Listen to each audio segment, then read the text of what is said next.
Okay, which boy had the fastest race time? Okay, so Carlos, we're given an equation. Now, this equation looks a little different from what we're used to seeing.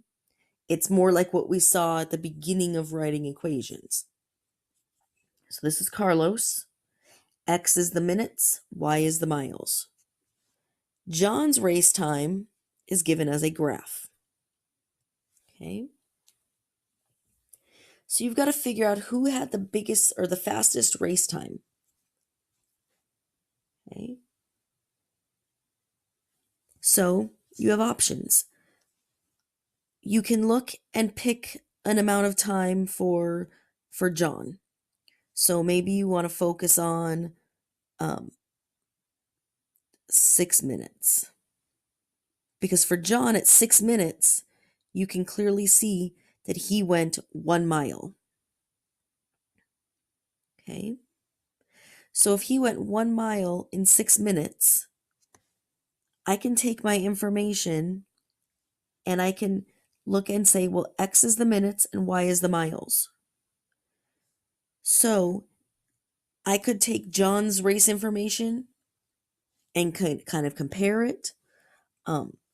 Another option is you can substitute a number. So you can say here, if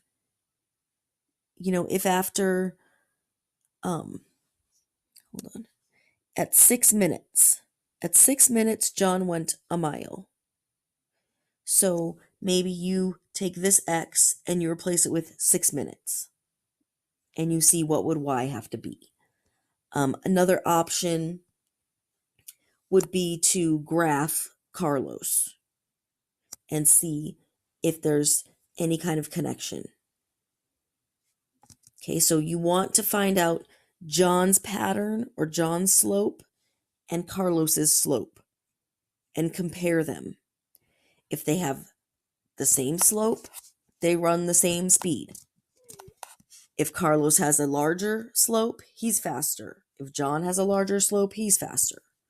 So you have to kind of figure out how you want to compare based on an equation and a graph. The only other thing you can do is if you want to try to solve Carlos's equation, because it might be, might be a little odd that we haven't seen this type of equation for a minute. So what we can do is if I take Carlos for a minute, if I were to try to get rid of this X here, remember, if I need to eliminate a denominator, I multiply both sides. Those cancel, and you end up with Y equals 1/6 X for Carlos's equation. Okay, so maybe now if you have an equation for Carlos and a graph for John, maybe now you can determine who's faster, or are they both the same.